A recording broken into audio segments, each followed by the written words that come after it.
Seputar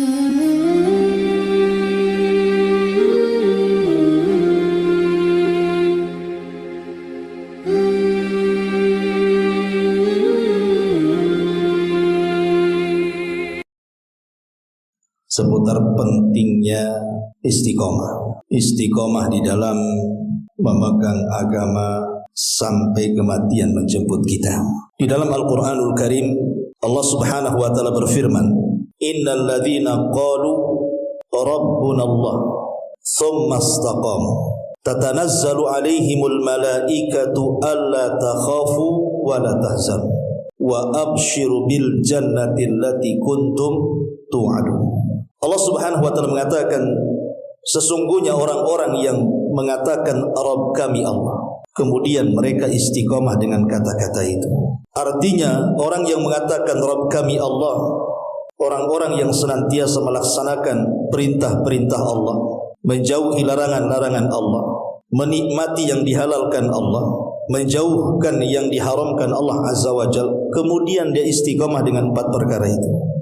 Maka Allah Subhanahu wa ta'ala berjanji saat kematian kita, maka Allah Subhanahu wa ta'ala akan turunkan para malaikat menghibur kita, dan para malaikat akan mengatakan di telinga kita, berbahagialah, jangan sedih dan juga jangan susah hati, karena engkau sudah dijanjikan surga oleh Allah Subhanahu wa ta'ala. Dari ayat ini kita dapat petik hikmah dan pelajaran bahwa orang yang senantiasa istiqamah di atas agamanya, maka hadiahnya adalah dia akan diwafatkan oleh Allah Azza wa Jalla dalam kondisi husnul khatimah. Ma'asyiral muslimin yang dimuliakan Allah Azza wa Jalla, ada beberapa kisah sebelum kita masuk tentang poin-poinnya, tentang bagaimana para ulama saat wafat, para ulama yang mengajarkan kepada kita betapa mulianya istiqomah itu. Dikisahkan dari Hasan Al-Basri rahimahullahu ta'ala, lamma hadarahul maut, ketika beliau menjelang wafatnya, dakhala alaihi rijalun min ashabihi, teman-temannya datang. Dan Imam Hasan Al-Basri ini hidup di generasi kedua setelah para sahabat, yang disebut dengan generasi tabi'in. Dan Imam Hasan Al-Basri ini terkenal sebagai Sayyidut Tabi'in, pemimpinnya para tabi'in, dikenal keulamaannya. Bahkan ucapannya kalau bicara itu persis seperti Nabi, untayan-untayannya itu seperti sabda Nabi, saking indahnya. Jadi Hasan Al-Basri saat detik-detik wafatnya datang teman-teman. Faqalu, teman-teman yang mengatakan, zawwidna minka kalimatin yanfa'una Allah Azza wa Jalla bihinna ya imam. Wahai imam, sebelum kau mati, bisa enggak kau berikan arahan-arahan kepada kami, nasihat-nasihat kepada kami dengan kalimat-kalimat, semoga Allah memberikan manfaat kepada kami dengan kalimatmu itu. Maka Hasan Al-Basri rahimahullah ta'ala mengatakan, inni muzawwidukum salasa kalimat, akan aku arahkan kepada kalian 3 kalimat. Ini orang mau mati tapi bisa sempat memberikan nasihat. Kalau kita lihat hari ini orang yang mau mati itu jangan lagi ngasih nasihat, ditalkin la ilaha illallah aja tak bunyi, ya kan? Tapi begitulah kematian para ulama, sempat-sempatnya dia ngasih nasihat. Dia mengatakan, inni muzawwidukum salasa kalimat, aku berikan bekal kepada kalian dengan 3 kalimat. Kemudian beliau mengatakan, yang pertama, ma nuhitum anhu min amrin fakunu min atrakin nasilah. Apapun yang dilarang kepada kalian, kalau Allah dan Rasulnya melarang kalian, jadilah kalian manusia yang paling meninggalkan larangan itu. Kalau sudah Allah larang, Rasul larang, jadilah manusia yang paling menjauh dari larangan itu.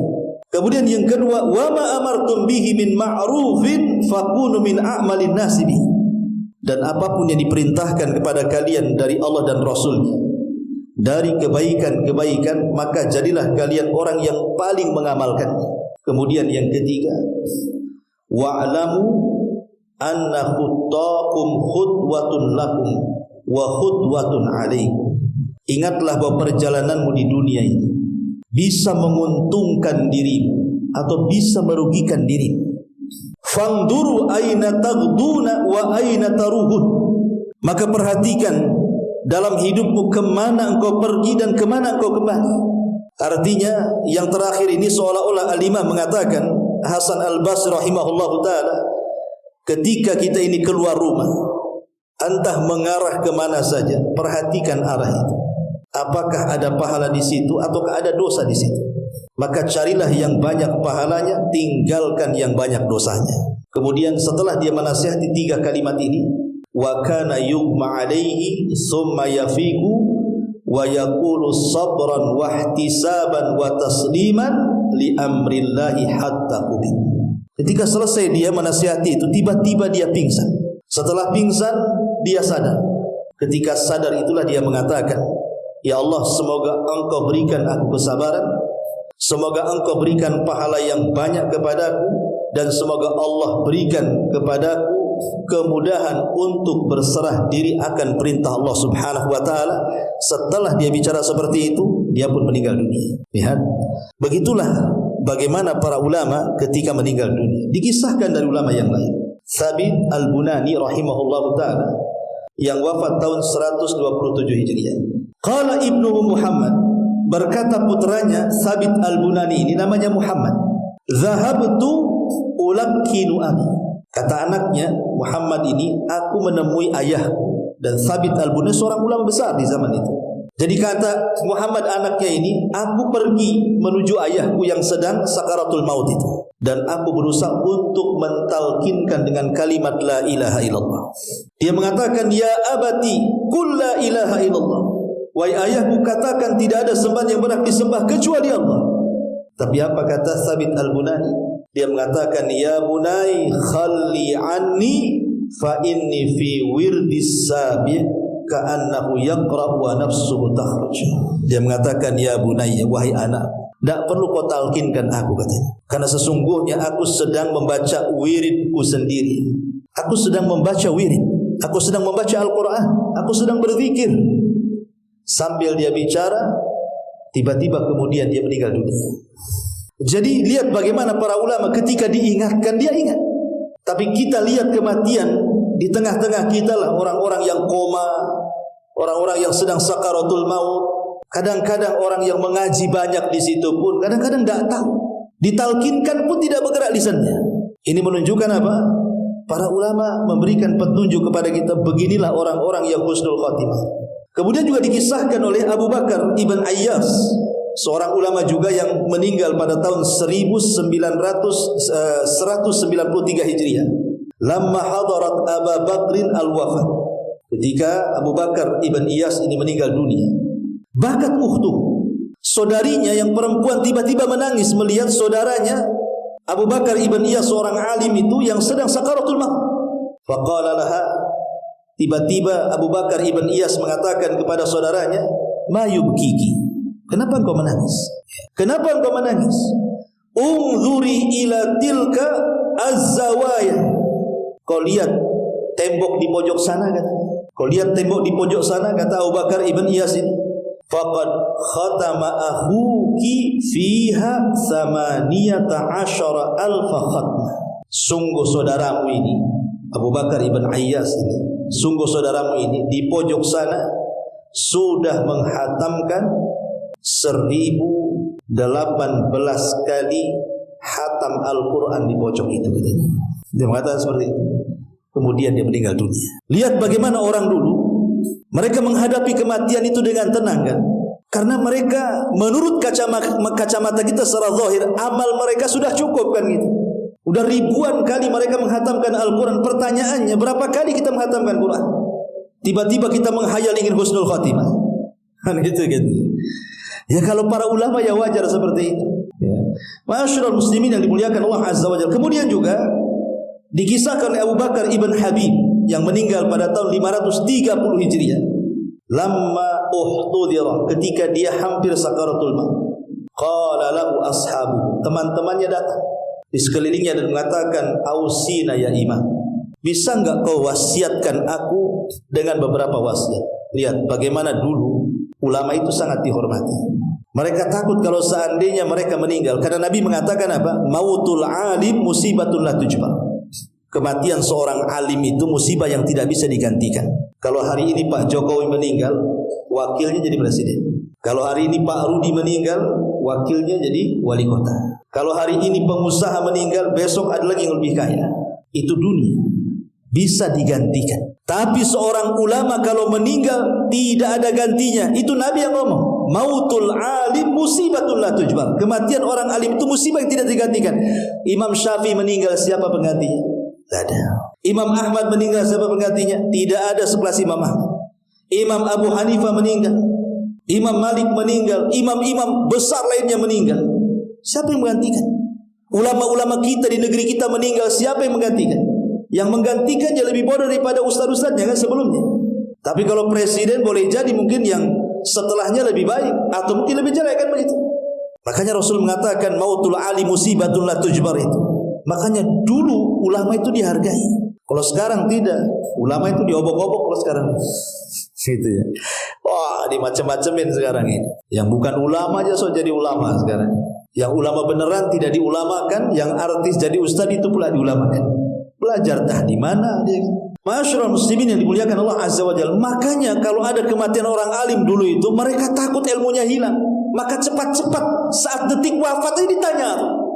Takut ilmunya hilang.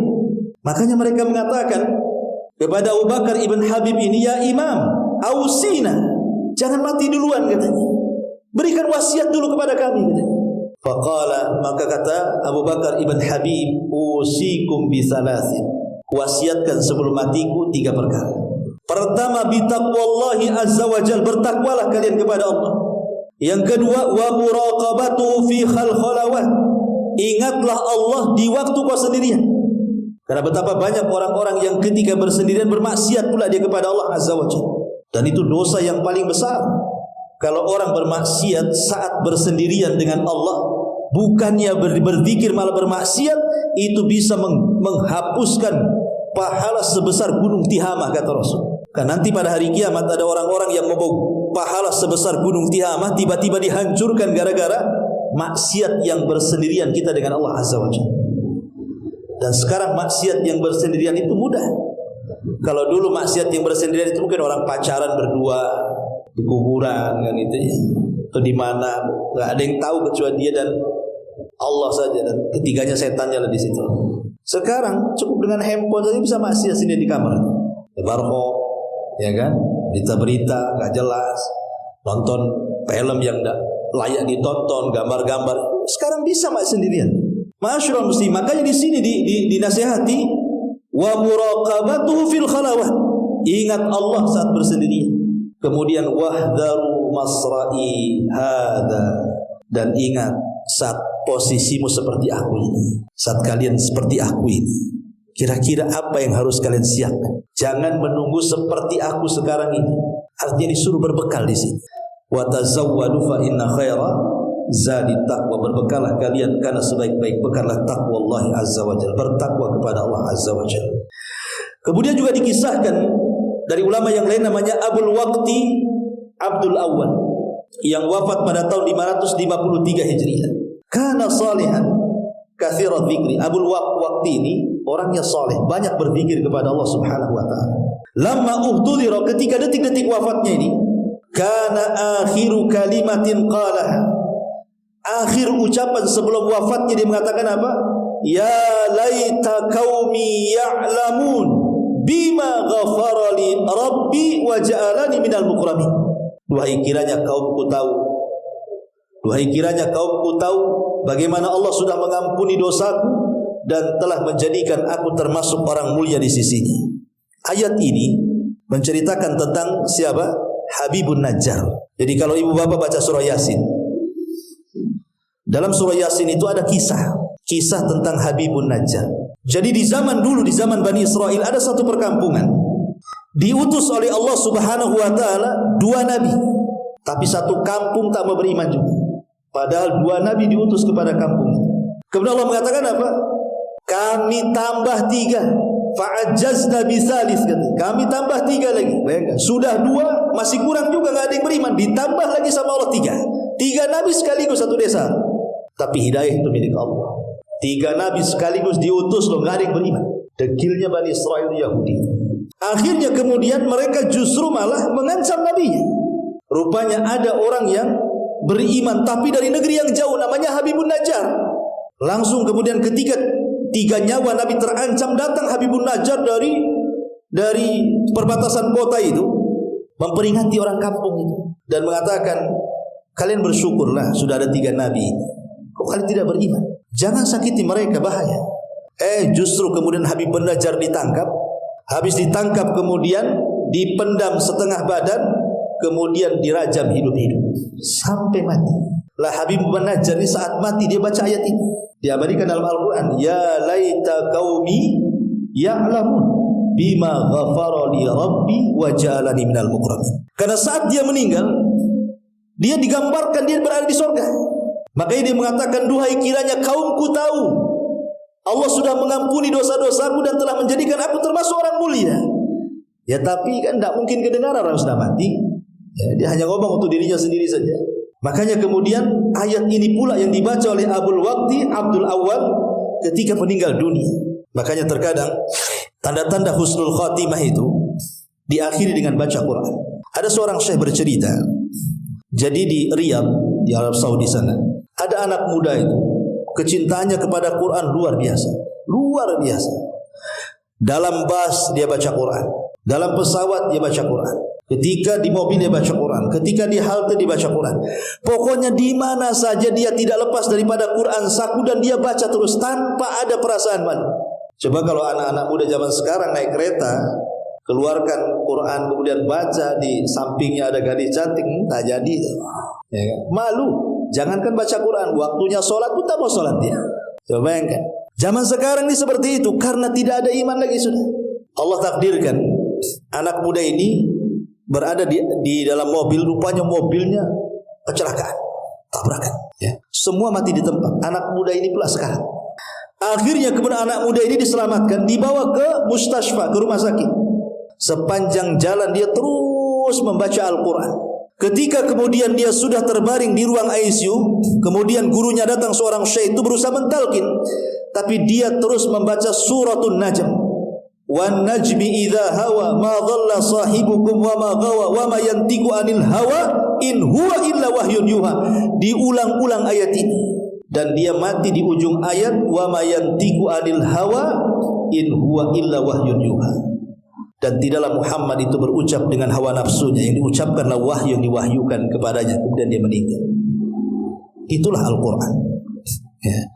Ma'asyiral muslimin yang dimuliakan Allah Azza wa Jalla. Tapi ada juga orang-orang yang meninggal itu subhanallah. Sampai-sampai seorang syekh ini bercerita juga, seorang syekh ini suul khatimah betul. Ayahnya seorang alim, tapi anaknya orang jahat, akhlaknya buruk, mungkin karena sudah terkena pergaulan bebas di Saudi juga. Dan orang tuanya tidak tahu kalau anaknya itu sudah narkoba, sudah mungkin berzina dan begitu seterusnya. Orang tuanya tidak tahu. Taunya adalah ketika terjadi kecelakaan, kemudian dibawa ke rumah sakit karena bapaknya seorang alim, maka berusaha mentalkin anak muda ini. Tapi apa yang terjadi? Setiap dikatakan ya bunayya qul la ilaha illallah, wahai anakku katakan la ilaha illallah, tapi apa yang keluar?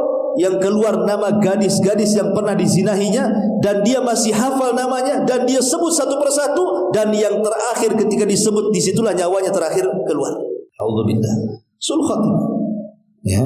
Ma'asyiral muslimin yang dimuliakan Allah Subhanahu wa taala. Makanya kenapa Nabi SAW selalu meminta kepada kita umatnya, menganjurkan umatnya untuk berdoa agar kita wafat di atas kebaikan. Abdurrahman ibn al-Aswad juga kisahkan, ulama yang meninggal pada tahun 99 Hijriah. Lama uhdudira Abdurrahman ibn Aswad, ketika Abdurrahman ibn Aswad ini detik-detik wafatnya, baka dia menangis. Faqila lahu, dikatakan kepadanya, wa ma yumkika ya imam, apa yang membuat anda menangis wahai imam? Qala, dia mengatakan, asafan ala shaumi was shalah, menyesal aku tidak memperbanyak puasa dan salat. Ada di ulama besar, dia ahli salat, dia ahli puasa, tapi dia masih menyesal dia kurang dalam puasa dan salat. Lah kita lo tidak pernah menambah dari yang wajib. Kadang puasa sunnah malas, salat sunnah malas, qiyamul lail malas, kan cemana pula akan mengatakan seperti ini. Harusnya kata-kata ini kan pantas untuk kita. Tapi dia ulama yang ahli salat, ahli puasa masih mengatakan ya asafa ala shaumi was shalah. Duhai kiranya aku ketika masih sehat betul-betul merajinkan kembali puasa dan salat. Walam yazal yaqra'ul Qur'an, setelah itu dia terus membaca Al-Qur'an hatta mata, sampai meninggal dunia. Kemudian juga dikisahkan oleh Sulaiman At-Taimi yang wafat pada tahun 143 Hijriah. Qala ibnu, yang berkata ini adalah putranya. Hina hadara abil mautu, ketika ayahku meninggal dunia, Sulaiman At-Taimi, qala li, dia mengatakan kepadaku, ya bunai, hadithni bi ruqsi la'alli alqallaha ta'ala wa ana husnu dhanni. Wahai anakku, kisahkan kepada, mungkin dengan rukhsah-rukhsah, keringanan-keringanan yang pernah kau dapatkan dari ilmumu kepada, supaya aku bisa berjumpa dengan Allah dan aku dalam kondisi berbaik sangka dengan Allah. Ikhwan, ibu-ibu yang dimuliakan Allah Azza wa Jalla, ini termasuk sunnah yang kadang-kadang mahjurah, ditinggalkan. Orang yang sakit itu, orang yang sakit parah, itu setan lebih dekat dengan dia dibandingkan malaikat. Orang yang sakit parah itu setan lebih dekat, karena setan tidak mau ada dari hamba-hamba Allah yang meninggal dunia kemudian dia husnul khatimah, karena itu kesempatan terakhir menggoda dia masalahnya. Makanya setan itu akan berusaha menghubungi orang yang sakit parah, jangan sampai detik-detik wafatnya kemudian lepas pula dari jeratan setan. Itu sangat rugi setan itu, karena masalahnya dia akan mati kan, udah gak ada kesempatan menggoda lagi. Makanya setan akan menghubungi orang sakit. Makanya lihat orang-orang sakit, terutama yang sudah parah, apalagi sudah lama, apalagi sudah terbaring, ucapannya aneh-aneh kan. Terkadang lebih baik mati daripada hidup. Putus asa, kecapean menahan sakitnya, sudah tidak sabar lagi, tidak mengharap pahala lagi. Karena apa? Setan masuk supaya dia apa? Putus asa. Padahal Nabi SAW pernah mengatakan kepada Abbas, pamannya, saat sakit parahnya, dan mengatakan, ini Rasul ngomong sama pamannya Abbas tuh, hei Abbas, pamanku, jangan sekali-kali kau berandai-andai dengan kematian. Sebab kalau seandainya penyakitmu Allah sembuhkan dan engkau orang baik, engkau bisa menambah pahala. Tapi kalau engkau orang jahat, kau ada kesempatan bertobat. Ya. Kalau engkau orang jahat, tiba-tiba disembuhkan penyakitmu, kau ada kesempatan bertobat. Tapi kalau engkau orang baik, kau bisa menambah pahala, kata Nabi. Tetapi kalau memang harus mengucapkan, karena sudah tidak tahan lagi, maka katakanlah, ya Allah, kalau memang kematianku lebih baik, matikan saja. Tapi kalau kehidupanku lebih baik, maka sembuhkan. Karena saat itu setan akan berkumpul kepada orang sakit. Makanya di sini kenapa kemudian Sulaiman At-Taimi ini mengatakan, agar jangan sampai ketika aku meninggal aku bersuudzon kepada Allah, tapi supaya aku berhusnudzon, berbaik sangka kepada Allah. Makanya kita sebagai orang hidup, kalau seandainya kita berkunjung kepada orang sakit itu, jangan sekali-kali menceritakan keburukan orang yang sakit. Ya, umpamanya ada orang sakit parah nih, kita datang, sebutkan aja kebaikannya. Sebutkan, walaupun sebenarnya dia bukan orang baik, tapi sebutkan saja kebaikannya. Duh sayang, memang orang baik diuji seperti ini. Padahal dia orang jahat, padahal nggak apa-apa ngomong gitu saja. Ya. Atau kapan lagi lah kita ke masjid, kapan lagi kita ini, dan begitu seterusnya. Sebab orang sakit mendengarkan orang di sekitarnya. Kalau suara yang masuk itu kebaikan, maka akan menghilangkan memori-memori maksiatnya, dan yang diingat kebaikan yang diceritakan orang sekitarnya. Boleh jadi dengan itu dia tidak akan putus asa dari rahmat Allah, dan kalaupun dia meninggal minimalnya ada husnudzon, berbaik sangka dengan Allah. Tapi kalau kita ceritakan keburukannya, cepatlah sembuh, kita maling lagi, kita ngerampok lagi, kita mabuk lagi, itu kan dosa semua, ya kan? Ya, cepat sembuh. Kapan kita narkoba lagi? Kapan kita ke diskotik lagi? Kapan dugem lagi? Lupa ingatan pahalanya, ini dosa lagi, ingat neraka. Kalau sudah ingat neraka, suudzon kepada Allah. Kalau sudah suudzon kepada Allah, jangan pula kemudian dia mati, itu pula dosa yang terakhir yang ia bawa menghadap Allah, suudzon, berburuk sangka kepada Allah. Seolah-olah dia tidak akan masuk surga, pasti neraka. Berbahaya. Ya. Jadi kalau ada orang sakit, hibur dengan kebaikan, supaya harapannya lebih besar dari perasaan takutnya. Jangan diceritakan maksiat, karena itu waktu kita menceritakan kebaikan. Ya. Kemudian juga dikisahkan dari Abu Hazim Salamah ibn Dinar Al-A'raj yang wafat pada tahun 144 Hijriah. Dari Muhammad ibn Muttarif, dia mengatakan, dakhalna ala Abi Hazim al-A'raj, kami masuk ke rumah Abi Hazim al-A'raj lamma hadarahul maut, ketika detik-detik wafat. Faqulna, kami katakan, kaifa tajid, bagaimana kondisi, bagaimana keadaan? Qala, kata Abu Hazim, ajiduni bi khairin, alhamdulillah, aku dalam kondisi baik, rajian ilallah, aku terus mengharap pahala Allah, husna dzanbihi, berhusnudzon kepada Allah, fil mauti rahatan lil mu'minin, kematian itu adalah istirahat bagi orang-orang yang beriman. Kemudian dia membaca, wa ma indallahi khairul lil abrar, ingatlah apa yang di sisi Allah itu lebih baik bagi orang-orang yang senantiasa berbuat baik di dunia. Kemudian dia meninggal. Lihat, masyarul muslimin wal muslimat rahimani wa rahimakumullah. Ini beberapa kutipan bagaimana para ulama-ulama dulu gitu ya. Satu wafatnya itu rasanya indah sekali. Ada yang membaca Quran kemudian meninggal. Ada yang sedang menasihati kemudian dia meninggal. Ada yang sedang berzikir kemudian dia meninggal. Ada yang sedang membaca la ilaha illallah kemudian dia meninggal. Macam-macam gambaran ulama-ulama dulu meninggal. Nah, sekarang kita lihat gambaran-gambaran orang yang pernah Anda lihatlah saat nazah meninggal itu. Ada enggak gambaran-gambaran seperti orang-orang seperti ini? Ataukah sebaliknya? Yang Anda lihat cuma diam terus mati. Morok mati. Itu kan. Lah dari sini kenapa pentingnya kita ini istiqomah. Makanya saat wafatnya Nabi SAW, semua para sahabat tidak yakin bahwa Rasul meninggal. Umar sampai sesumbar dan mengatakan, siapa yang mengatakan Muhammad sudah mati, kupenggal lehernya. Dia itu hanya sedang pergi 40 hari saja, nanti dihidup lagi dan akan mematahkan tangan dan kaki orang munafik itu. Saking gak percayanya Nabi itu wafat. Ali tidak bisa bangun kayak orang gila. Utsman lemas langsung. Semua para sahabat tidak sanggup bangkit karena gak yakin Nabi meninggal, kecuali Abu Bakar. Abu Bakar Siddiq radhiyallahu anhu tiba-tiba datang karena dia tidak tahu kalau Rasul meninggal. Dia dihabari Rasul meninggal.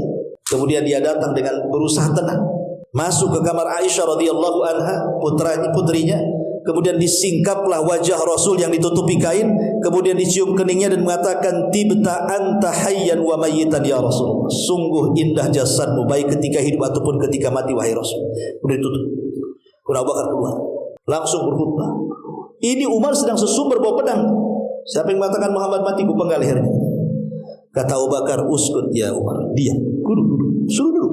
Ya. Tapi Umar tak mau duduk juga. Akhirnya Abu Bakar gak peduli dengan Umar, naik dia ke atas mimbar. Kemudian dia mengatakan di hadapan umat Rasul dan mengatakan, man kana minkum ya'budu Muhammadan fa inna Muhammadan qad mat. Siapa di antara kalian yang masih menyembah Muhammad, lihat Muhammad sudah mati. Wa man kana ya'budullaha fa innallaha hayyun la yamut. Tapi siapa di antara kalian yang masih menyembah Allah, Allah zat yang tetap hidup dan tidak akan mati. Barulah kata para sahabat, setelah Abu Bakar mengingatkan kami, apalagi kemudian membacakan ayat wa ma Muhammadun illa rasulun qad khalat min qablihi rusul afa imitta aw qutilan qalabtum ala aqabikum wa man yanqalibu ala akibaihi falan yadurrallaha syai'a wa sayazillahu syakirin.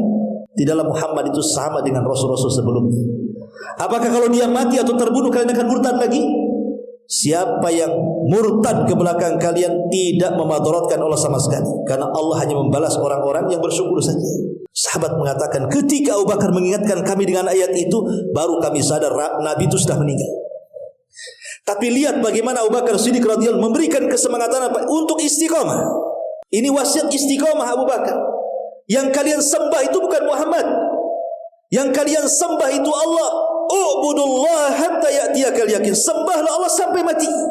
Karena Rasul-Rasul Muhammad ini sama dengan Rasul yang lainnya. Sama dengan Musa sudah meninggal, sama dengan Isa diangkat ke langit, sama dengan yang lainnya juga meninggal. Semua kita akan meninggal. Tetapi namanya beribadah itu, tetap kita harus terus dan terus, tidak boleh terputus kepada Allah Subhanahu wa taala. Itu namanya istiqomah. Abu Bakar mengingatkan soal istiqomah ini. Karena di zaman sekarang, ikhwatu fiddin dimuliakan Allah Azza wa Jalla, ini zaman fitnah. Syubhat dan syahwat itu sudah merajalela di tengah kita ini. Apa itu syubhat? Syubhat ini kerancauan dalam beragama. Coba sekarang lihat di media-media sosial itu. macam-macam ajaran ada di situ. Karena apalagi di negeri kita ini, ikhwan, orang Arab mengistilahkan apa? Likul lisakitin lakit. Setiap yang jatuh pasti ada yang mengut. Maknanya ajaran apapun, sesesat apapun ada pengikutnya tuh di negeri kita. Yang ngaku Imam Mahdi ada juga pengikutnya. Imam Mahdi laki-laki, Indonesia perempuan pula ngaku Imam Mahdi. Dia Aiden, ya. Yang ngaku Tuhan pun ada pengikut. Ya mungkin pengikutnya di dunia medsos mungkin. Ada nge-like juga kan gitu ya. Macam-macam, yang enggak sholat aja ada pengikutnya. Nauzubillah di negeri kita ini. Ini penyakit syubhat namanya. Adapun penyakit syahwat ya ada macam-macam lah. Sekarang kita ini dipertontonkan dengan macam-macam syahwat kan. Dengan maksiat-maksiat depan kita ini, dari diskotiknya, dari narkobanya, dari maboknya, dari perempuan, macam-macam. Dengan hubud dunianya, kecintaan kita kepada dunianya. Lah kita dihadapkan dengan fitnah yang seperti ini. Kalau kita tidak istiqomah, mungkin kita mudah akan, hati kita ini akan mungkin condong kepada syahwat, atau mungkin condong kepada syubhat. Mungkin rusak agama kita atau rusak akhlak kita. Sebab kalau terkena syubhat, rusak agama kita.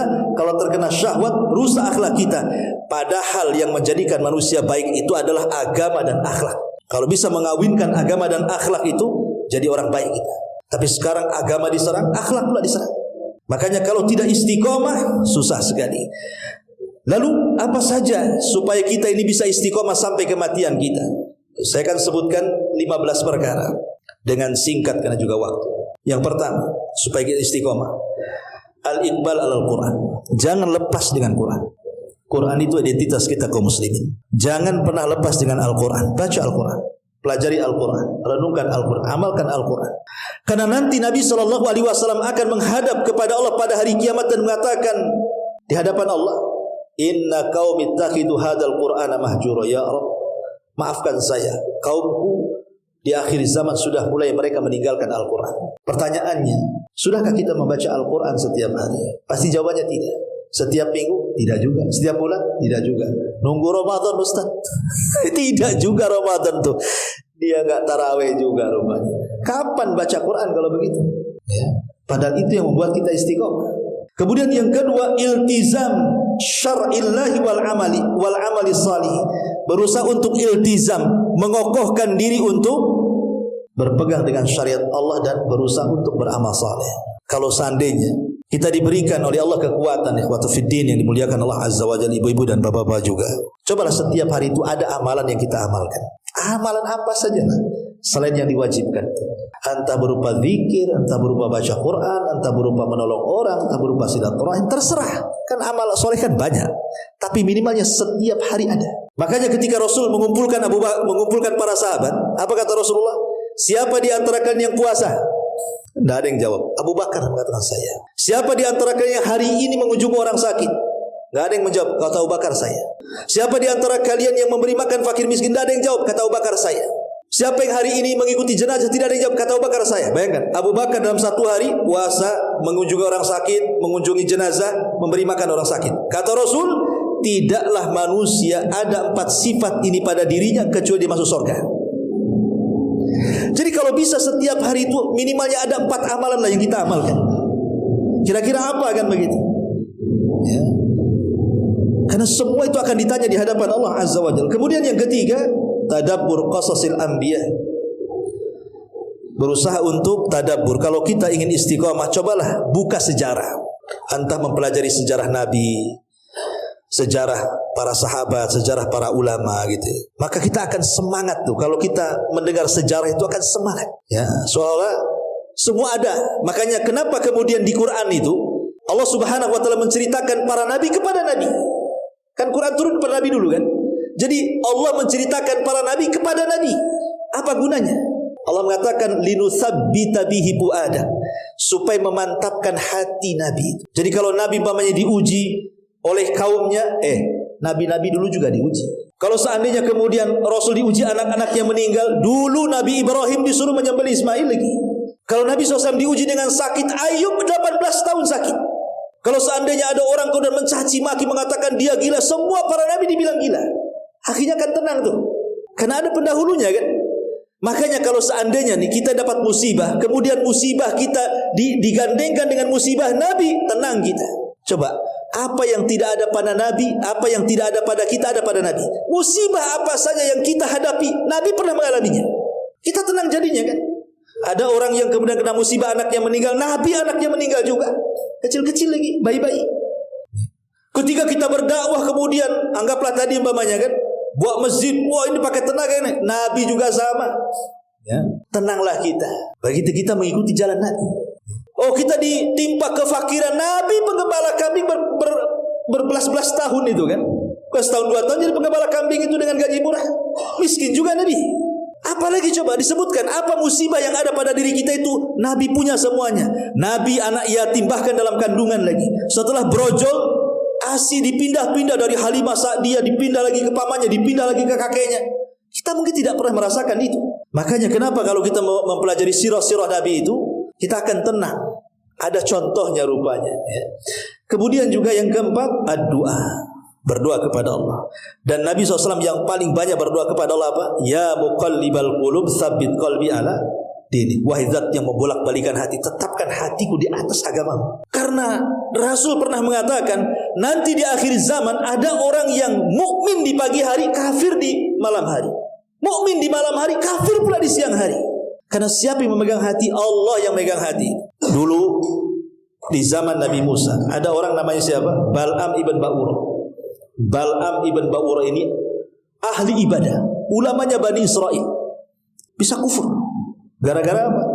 Gara-gara dunia. Ditawari jabatan, ditawari harta, kufur dia. Padahal ulama Bani Israel sampai Allah Subhanahu wa taala gambarkan kekufurannya itu, sampai Allah mengatakan fansalakha fakana minal ghawin fa'atbahu syaitan lagi katanya. Dia seperti ular yang mengganti baju. Ular kan suka ganti baju tuh kulitnya tuh. Itu insalah namanya. Artinya dia melepas baju keimanannya, berubah menjadi kekafirannya. Sesat pula dia. Harusnya dia mengikuti setan, setan ikut dia lagi. Itu Bal'am bin Ba'urah. Itu di Quran dijelaskan. Siapa lagi? Banyak. Dulu ada namanya Rajal ibn Unfuah. Rajal ibn Unfuah ini di majelis Nabi. Walaupun ada sebagian ulama mengatakan riwayatnya lemah, tapi saya kisahkan aja sebagai ibrah. Jadi Rajal ibn Unfuah ini dia membaca surah Al-Baqarah secara khatam dan tafsirnya dengan Nabi. Artinya dia orang yang cinta dengan Quran. Rajal ibn Unfuah ini. Di akhir-akhir kehidupan Nabi muncul nabi palsu namanya Musailamah Al-Kadzab dari Yaman. Maka Rasul mengirim surat lewat Rajal ibn Unfuah ini. Ya Rajal, kasihkan surat ini kepada Musailamah Al-Kadzab, si nabi palsu dari Yamamah itu, supaya dia bertobat. Dibawalah surat itu. Di tengah jalan Rasul meninggal. Surat ini dibawa Rajal. Ketika sampai di kandang Musailamah Al-Kadzab itu, entah ngomong apa Rajal ibn Unfuah ini, empat mata dengan Musailamah. Tiba-tiba dia mengatakan bahwa Musailamah Al-Kadzab itu benar seorang nabi. Rupanya apa? Ditawari kekuasaan, ditawari harta. Padahal udah ngaji sama Nabi lagi tuh, bisa murtad dia. Rajal ibn Unfuah. Na'udzubillah, apalagi kita. Makanya Umar bin Khattab ketika memegang Taurat itu, ada satu lembaran Taurat dipegang Umar. Rasul marah dan mengatakan, amutahawwikun anta ya Ibnul Khattab. Kau sudah bingung wahai Umar. Lempar tuh lembaran Taurat. Di depanmu ada Quran. Apain pula kau pegang-pegang Taurat? Nabi tahu hati Umar itu yang memegang Allah, bukan Umar. Bisa saja Umar tersesat. Kalau sekelas Umar aja dikhawatirkan oleh Nabi, tentu sekelas kita lebih khawatir lagi. Nabi lah kan begitu. Tiba-tiba kita tidak pernah belajar Quran, tidak belajar hadis, sok-sok beli Injil dibaca. Kenapa beli Injil? Perbandingan agama Ustaz. Perbandingan dari mana? Quran aja gak khatam. Mau dibanding-bandingkan dengan mana? Mau sesat kamu kan begitu. Jadi makanya banyak berdoa supaya di zaman fitnah ini adalah hati kita tetapkan di atas agama Allah Azza wa Jalla. Kemudian yang nomor 6, yang nomor 5, zikrullahi Azza wa Jalla. Perbanyak zikir, karena zikir yang bisa menenangkan hati. Kemudian yang nomor 6, al-hirsu ala an yaslukal muslim tariqan sahihan. Berusaha untuk mencari yang jalan yang benar, talabul ilmi. Kalau kita ingin istiqomah, rajin-rajin hadir di majelis taklim. Orang yang jarang hadir di majelis taklim itu mudah futur orang itu. Siapa yang akan memberi nasihat kepada orang kalau tidak hadir di majelis taklim? Karena ilmu itu hanya akan dapat di majelis taklim. Anda bisa mungkin belajar lewat YouTube, lewat televisi, tapi Anda tidak beradab di situ. Kadang-kadang sambil tidur tengok YouTube, sambil makan tengok YouTube, kadang-kadang nggak pakai baju lagi. Nah, coba kalau antum hadir di majelis taklim, ada yang berani pegang bawa makan, buka baju, tidur. Mungkin ustadznya pulang, ngapain lah ngajari orang kayak gini. Ya. Karena kalau sudah di majelis taklim pasti ada adabnya, ada malu sedikit lagi gitu. Karena ada malaikat di situ, makanya pasti dapat ilmu. Walaupun seandainya ilmu itu diulang-ulang, minimalnya pulang sudah tak ada dosa lah. Kita ini sudah banyak dosa, susah pula hadir di majelis taklim, istighfar pun tidak. Minimalnya kalau sudah susah istighfar, hadir aja di majelis taklim, pulang itu dosanya sudah hilang. Kata Nabi, "Qumu maghfuran lakum." Pergi kalian, dosa-dosa kan sudah diampuni. Ya. Walaupun yang ngantuk Ustaz. Ya, walaupun yang ngantuk insyaallah. Insyaallah. Mudah-mudahan enggak ngantuk aja lah ya. Kemudian yang nomor 7, at-tarbiyah. Berusaha untuk tarbiyah. Mentarbiyah itu membiasakan, melatih diri. Jangan malas, itu maksudnya ya. Karena perasaan malas, makanya Rasul berdoa. Ada satu doa menarik itu ketika Rasul, entah siapa yang melangkahkan kaki Rasul. Tahu-tahu ke masjid aja Rasul itu. Rupanya di masjid itu ada Abu Umamah Al-Ansar. Lagi bingung, stres. Kata Rasul, Abu Umamah, ngapain kau di sini? Ini kan bukan waktu sholat, karena waktu itu di waktu duha. Waktu duha orang kerja, ngapain kau di masjid? Katanya. Apa kata Abu Umamah? Humumun lazimatni ya Rasulullah. Humumun lazimatni wa duyunun ya Rasul. Bingung, stres, banyak hutang wahai Rasul. Rupanya ada juga sahabat yang stres hutang. Bukan kita aja, sahabat pun ada yang berhutang, stres dengan hutangnya. Karena hutang itu, apa kata istilahnya para ulama itu? Stres di malam hari, hilang di siang hari. Nah, itu orang yang punya hutang itu cuma dua. Kalau malamnya stres, siangnya hilang, takut ada debt collector. Hilang tak kemana. Tapi siang datang lagi, stres lagi itu. Jangan suka hutang. Jadi kata Nabi SAW, "Ya Aba Umamah, maukah aku ajarkan kepadamu beberapa kalimat? Kalau kau baca, aku yakin stresmu hilang, hutangmu terlunasi." Katanya. Wah, kata Abu Umamah, mau saya itu Rasul. Apa tuh kalimat itu? Maka Nabi SAW mengajarkan, katakan, "Ya Aba Umamah, setiap pagi dan petang, Allahumma inni a'udzubika minal hammi wal hazan. Minal hammi wal hazan, wal ajzi wal kasal, wal jubni wal bukhli, wa wa ghalabati daini wa qahrir rijal."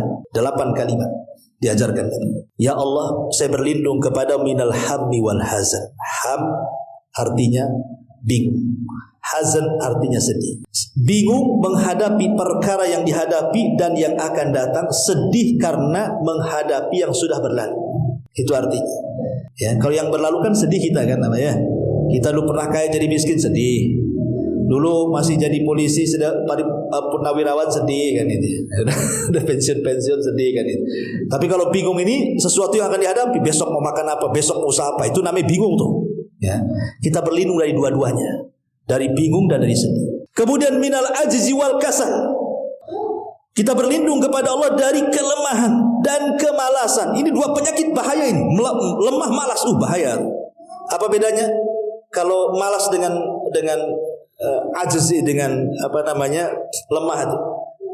Kalau lemah itu orang pengen sholat, dia kepengen, tapi karena sakit stroke nggak bisa ke masjid, itu namanya lemah. Pengen ke masjid tapi lemah, nggak bisa datang. Malas bahaya.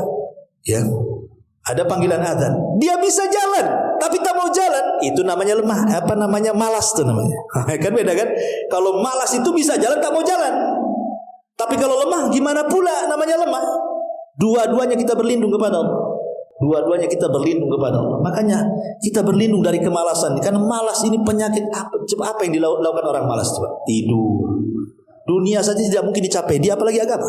Orang malas itu duduk ngerokok sana sini. Kayak orang stres orang malas itu. Kita berlindung dari dua-duanya tuh. Malas sama al-az, ya, sama kelemahan. Kemudian minal jubni wal kasal, minal jubni wal bukhli. Kita berlindung dari kebakhilan dan kepengecutan. Orang bakhil ini bahaya sekali. Kemudian juga pengecut. Orang pengecut ini takut. Jangankan lagi mau usaha, mau lewat di tempat yang ada kuburannya tak jadi. Nanti kalau sudah sampai itu digas motornya 100. Bisa nabrak-nabrak itu. Itulah orang-orang penakut tuh kayak gitu. Tergesa-gesa. Dan yang terakhir, berlindung dari terkalahkan oleh hutang ataupun jasa orang. Kadang-kadang orang kalau sudah banyak jasa kepada kita, kemudian kita disuruh tegur, bisa nggak kau nasihati si An? Nggak bisa saya. Kenapa? Jasanya banyak sama saya. Nggak bisa menyampaikan kebenaran jadinya. Maka kita berlindung dari dua-duanya tuh. Makanya istiqomah itu harus ada tarbiyah, jangan malas. Ya, jadi ada ijtihad. Kemudian juga yang kedelapan, as-siqatu bitariq, harus yakin dengan apa yang sudah kita yakini. Kemudian juga yang nomor 9, mumarasatu da'wati ilallah, berusaha untuk membiasakan ngajak orang kepada kebaikan. Walaupun kita belum baik 100%, ajak manusia kepada kebaikan. Kalau maling, ketemu maling, kemudian maling tidak mengatakan jangan maling, dua-duanya maling sampai kiamat. Bisa dipahami ya? Tapi kalau maling bilang, jangan maling, boleh jadi salah satunya tobat. Masa saya maling, teriak jangan maling, kok masih maling, saya enggak, malulah kan itu. Atau dia masih maling, kawannya, betul juga kau. Akhirnya kan, kalau kita memberikan nasihat, nunggu kita baik 100%, enggak akan bisa memberikan nasihat. Yang penting biasakan aja nasihat-nasihat. Boleh jadi dengan sebab itu hidayah pada kita, itu maksudnya. Nah, itulah istiqomahnya di situ. Kemudian juga yang nomor 10, al-iltifat haulal anasir mutsbita. Berusaha untuk mengambil anasir, maksudnya poin-poin terpenting dalam hidup itu. Ibadah itu banyak, tapi ambillah yang paling penting dengan itu. Entah wajibnya dulu. Ya, kita biasakan yang wajib dulu. Ini aneh. Orang tidak pernah sholat wajib, orang tidak pernah sama sekali sholat, tapi kalau masuk Ramadan, puasa pula dia. Puasa. Nanti kalau dekat-dekat mau buka puasa tuh, sempet-sempetnya dia tanya korma. Mana korma? Kok kata dibeli, Bu? Kenapa korma? Itu sunnah Nabi, katanya. Loh, kalau sunnah ingat dia. Sholat yang wajib tak ingat. Tarawih dia tarawih, duhur pula tidak. Ini kan kurang ajar. Yang wajib kemana, yang sunnah kemana kan? Aduh, otaknya daerah. Kemudian juga yang nomor 11, as-siqatu binasrillah wa annal mustaqbalil Islam. Ingat, pertolongan itu datang dari Allah. Terkadang orang itu berpikir seperti ini. Kan di Quran itu kan sudah jelas ya.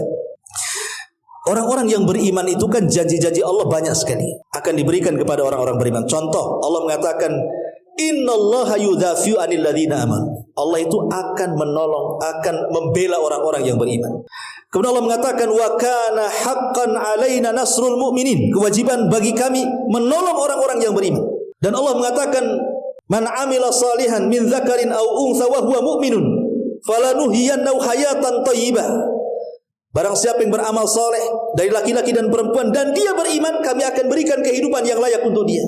Bahkan Allah mengatakan, wa'adallahu alladhina amanu wa amilus salih la yastakhlifannakum fil ardi. Allah sudah janjikan kepada orang yang beriman dan beramal saleh akan diberikan kekuasaan di permukaan bumi. Lihat, orang yang beriman pertama dibela Allah, ditolong Allah, diberikan kehidupan yang layak Allah, bahkan diberikan kekuasaan lagi oleh Allah. Pertanyaannya, Ustaz, rasa-rasanya saya sudah beriman, tapi mana pertolongan Allah katanya?